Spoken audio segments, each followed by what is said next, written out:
This video is going to discuss installing multiple operating systems on a computer by partitioning the hard drive into two partitions. When working with multiple systems, it's important to observe the order in which they are installed. The oldest system must be installed first, then you can progress toward the newer systems.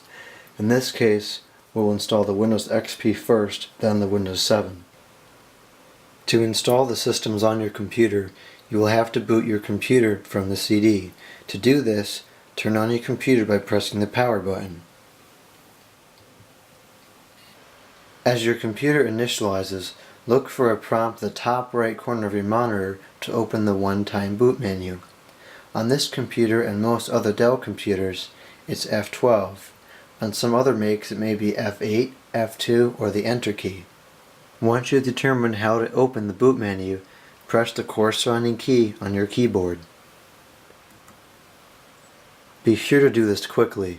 I have slowed it down for the video, but generally this screen is only up for a few seconds. This is the boot menu screen. At this time, take the Windows XP CD and put it in your computer.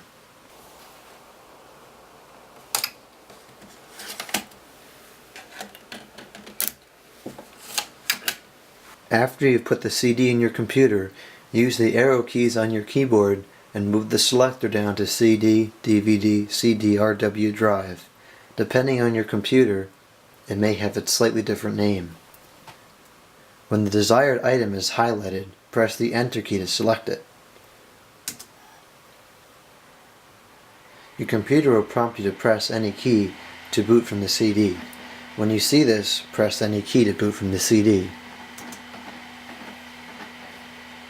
Windows will now load its setup files into memory. As the setup files load, it is normal for your computer to make some rattling sounds. Now you will see the Windows XP licensing agreement. To move to the next page of the licensing agreement, press the Page Down button. When you have finished reading, press the F8 key to accept the agreement and continue. This is the next screen you will see in the setup process. To continue, press the Enter key. This is the screen we will use to create the partitions on the hard drive. Right now, the hard drive has no partitions on it. To create a new partition, press the C key. Here we can change the size of the new partition to be created. The last line of the screen is going to show you how large the partition is going to be.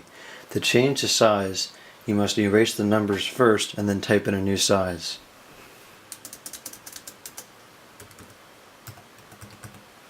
I'm going to create a partition that is about half of the size of the hard drive. If you intend to use one system more frequently than the other, you can allot a larger partition to that system. Once you have typed in the size that you would like, press the Enter key. This next screen will bring you back to the previous one, and it will show you what is on the hard drive right now. We have a partition space at the top, which is 118,997 megabytes, which is what we're going to install the Windows XP on. The partition on the bottom, which is called unpartitioned space, will be reserved for the next installation. Make sure the top one is selected, then press the Enter key again. If you're reinstalling your system because you got a virus, I would suggest you use the NTFS file system one that's currently selected right now. If you're installing on a new computer or a new hard drive, you can use the quick partition. When you have selected the partitioning system you want, press the Enter key. The Windows setup will now format the hard drive partition and then begin installing Windows.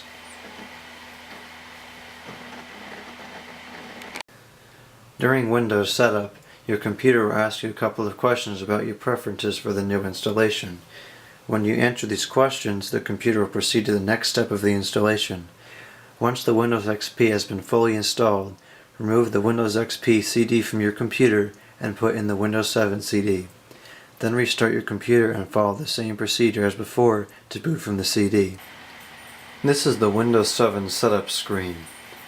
Select the correct language, time, and keyboard, then press Next. Then select Install Now.